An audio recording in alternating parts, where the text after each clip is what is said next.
The woman who poisoned 600 men and got rich doing it. The widowmaker's secret business. She didn't carry a sword. She didn't ride into battle. She never shouted orders across a war field or held a throne. But she may have been the deadliest woman in Europe.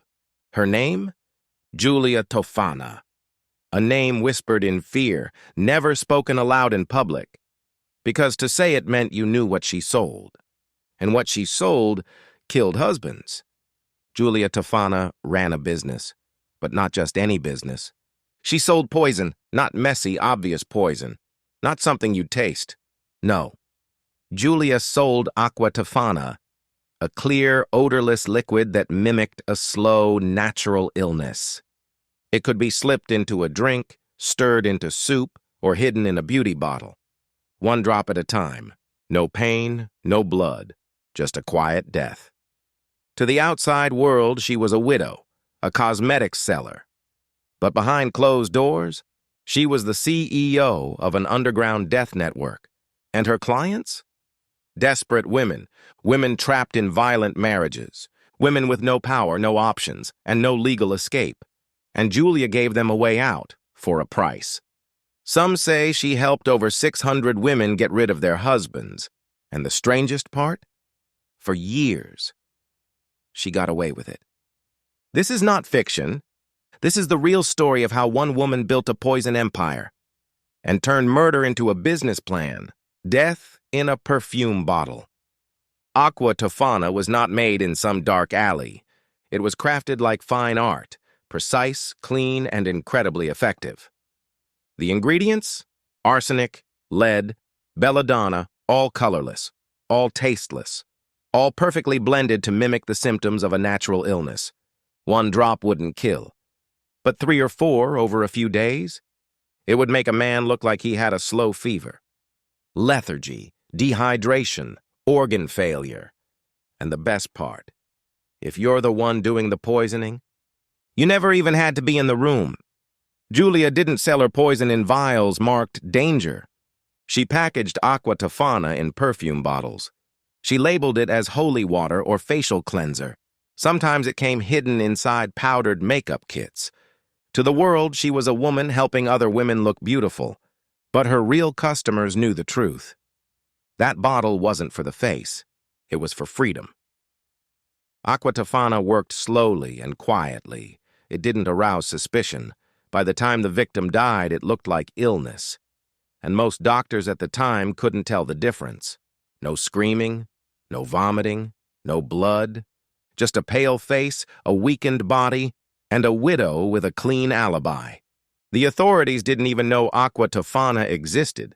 Not for years, because Giulia Tofana was smart. She didn't sell to everyone, only women with good reasons, only those who swore loyalty, and only those who understood the risk. And for a long time, it worked. Until one day it didn't. Giulia Tofana didn't work alone. She built a network, a web of trusted women who distributed her product and trained others to use it. But here's the twist. Her network wasn't hiding in dark alleys. They were hiding in convents, in churches, in homes of the elite. Giulia operated in Rome and Naples, 2 cities ruled not just by kings and nobles, but by the power of the Catholic Church. And somehow, she used that power to her advantage. Many of her customers were noble women, wives of powerful men trapped in political marriages. And the church? It looked the other way. In fact, when the authorities finally came looking for her, Giulia Tofana fled to a church, a literal sanctuary, and claimed refuge. And here's the wild part. They let her stay. The church granted her protection inside a convent, refusing to hand her over. For years, she lived there safely, continuing her work in secret. It wasn't just religion. It was politics. The church had no interest in exposing the ugly truth about how many women were using poison to escape their husbands, especially when many of those women came from powerful families. Giulia was protected not just by faith, but by the very system that was supposed to punish her.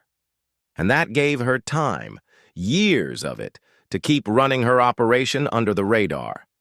She was hiding in plain sight, right under the nose of Rome. But like all empires built on death, it couldn't last forever. Giulia Tofana's empire didn't fall because of betrayal. It didn't fall because of a rival. It didn't fall because of a royal investigation. It fell because of one woman who got cold feet. The story goes like this. A young wife, desperate, scared, and fed up, bought a vial of aqua tofana. She had a husband she couldn't stand. He was cruel, violent, controlling, and she wanted out. Giulia gave her the tools, 3 drops a day, in soup, tea, water, wait, watch, repeat. But on the day she finally did it, something changed. She watched her husband lift the spoon, open his mouth, and she panicked. Right then, she slapped the dish from his hands. He screamed. She cried. He accused her. She broke down. And under pressure, she talked. She told him about the poison. She told him where she got it. She told him everything. That man ran to the authorities. And for the first time in years, the name Giulia Tofana came out of the shadows. A raid followed. Women were arrested. Interrogations were brutal. Some of Giulia's associates were tortured, and under that torture, they started to talk. Suddenly, the quiet network began to unravel. Names, addresses, formulas. The poison that had killed quietly for over a decade was now center stage. Giulia Tofana had fled to a convent before, but this time, there was nowhere left to run. The arrest of Giulia Tofana didn't happen in a back alley or hidden prison.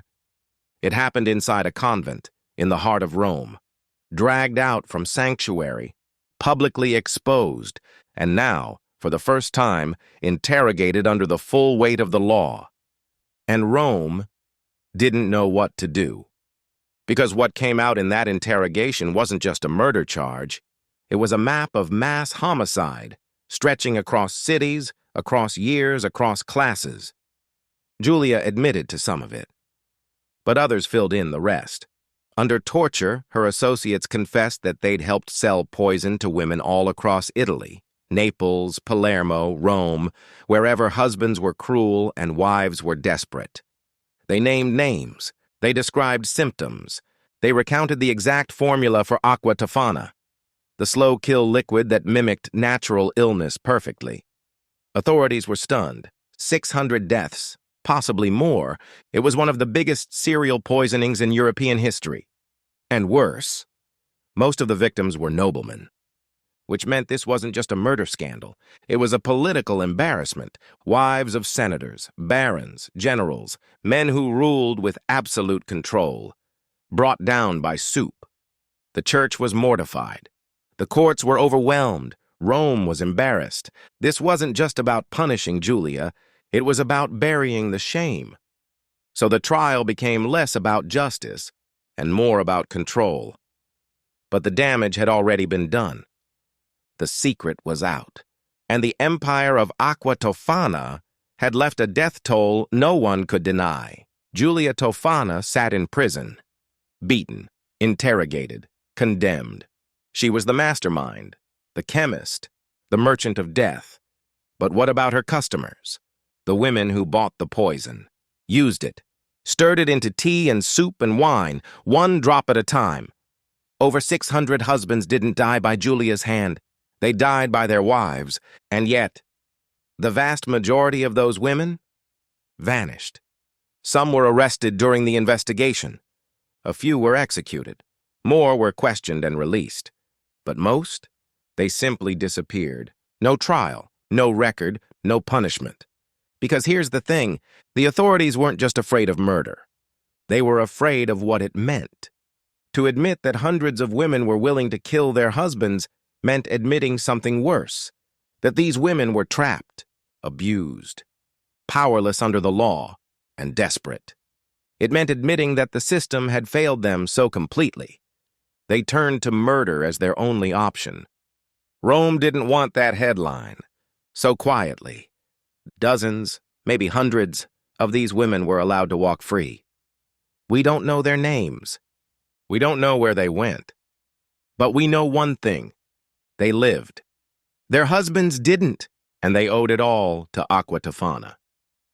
Giulia was caught, but her clients? They got away with it. In 1659, Rome announced the sentence, Giulia Tofana would be executed, publicly, brutally, and definitively. The crowds gathered early.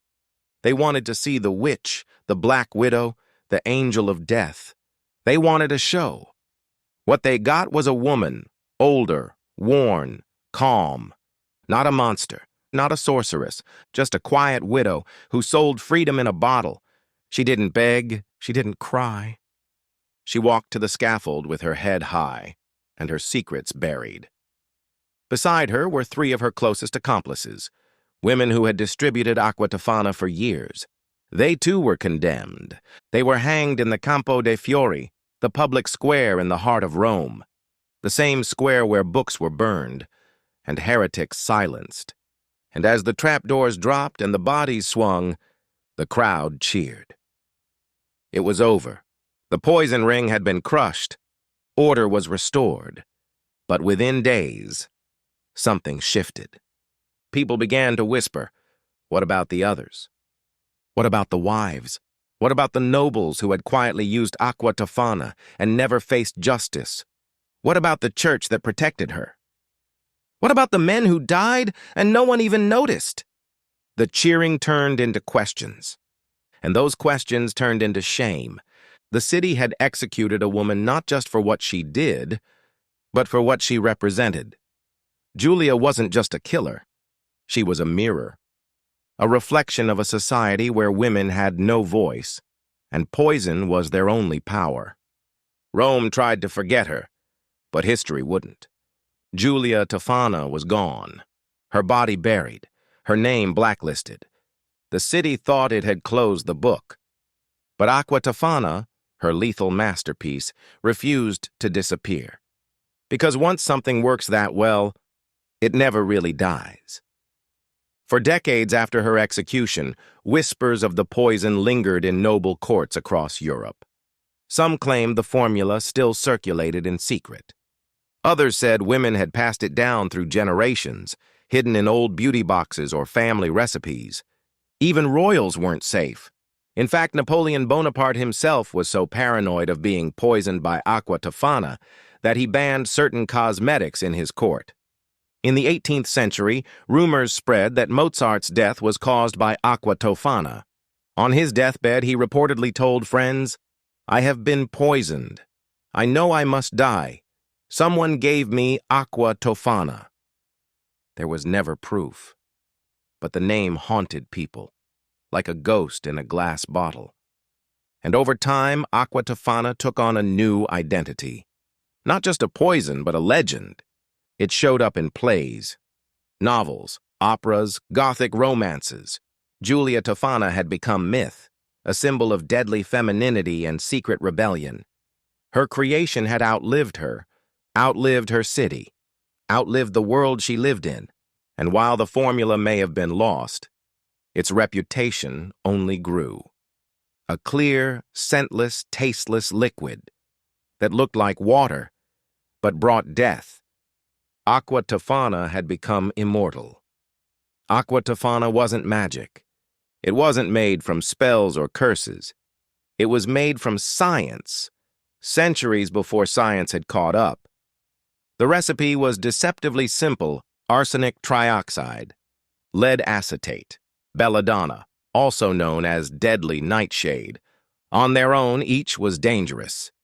Together, they became a slow-moving ghost. The brilliance wasn't in the toxicity. It was in the timing. Aqua Tofana worked in phases. Phase 1. A few drops caused stomach discomfort, maybe some dizziness. It looked like food poisoning. Nothing serious. Phase 2. With repeated dosing, the victim grew weaker, their skin paled, they lost their appetite, their organs began shutting down, but slowly, silently. Phase 3. By the time doctors were called, the symptoms resembled natural causes. No vomiting, no convulsions, just decline.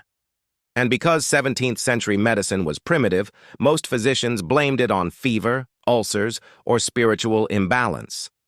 Autopsies? Rare. Toxicology? Non-existent. Forensics? A fantasy. Giulia Tofana's formula was ahead of its time. It didn't just kill, it blended in. It gave the killer plausible deniability. It gave the victim a peaceful end. And it gave the authorities nothing. Even if they suspected murder, they couldn't prove it. There were no marks, no traces, no witnesses. Just a widowed wife crying softly by the bedside. And one less violent man in the world. That was the genius of Giulia Tofana. It was murder dressed as mercy. 600 men. That number hangs like a noose over Giulia Tofana's legacy. Not 6, not 60, 600. By any standard, that's mass murder, a serial killer's fantasy, a death toll that would make modern headlines scream. But here's the twist, and it's the reason historians can't agree on her legacy. Giulia didn't kill for revenge. She didn't kill for power. She didn't even do the killing herself. She sold the choice.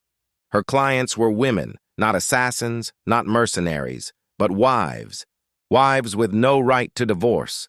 Wives with no legal protection from beatings, rapes, and cruelty. Wives trapped in cages that society called marriage. In 17th century Italy, the law belonged to men. So did the money, the property, the children. If a husband was abusive, the wife had one option: endure it. Unless she found Giulia. That's why many modern scholars ask, was she a villain or a savior? To the authorities, she was a threat to order. To the church, a corrupter of morality. But to hundreds of desperate women, she was the only person on their side. She didn't judge. She didn't ask questions. She just handed them a bottle, a choice. Some historians now call her an early feminist icon, a woman who used science, strategy, and sisterhood to fight back in the only way the world would allow. Others say she made money off murder. She built a business on death. And no matter the reason, 600 men still died. So what was she? Hero? Monster? Something in between? That's the part history still can't answer. Imagine Giulia Tofana in the 21st century. Would she still be making poison? Or would she be running a tech startup? A pharmacist with her own skincare line? An activist? An underground hacker? Or maybe just a woman who never needed to kill in the first place? Because today, in most parts of the world, women have rights they didn't back then. Divorce is legal. Domestic abuse is a crime. Financial independence is possible. Laws protect women, at least in theory. But even now, not always in practice. In many countries, women still live under systems that silence them, trap them, own them, and in some places, poisoning is still seen as the only way out, which makes Giulia's story feel less like a medieval thriller and more like a warning that we're not as far removed as we think. If she lived today, Giulia might be a scientist, an advocate, or a businesswoman. She might be on magazine covers, TED Talks, or social media, or she might still be forced to hide, still be hunted, still be called a criminal for helping women escape the only way they could. The truth is, Giulia Tofana wasn't just a product of her time. She was a response to it, and that makes her story timeless.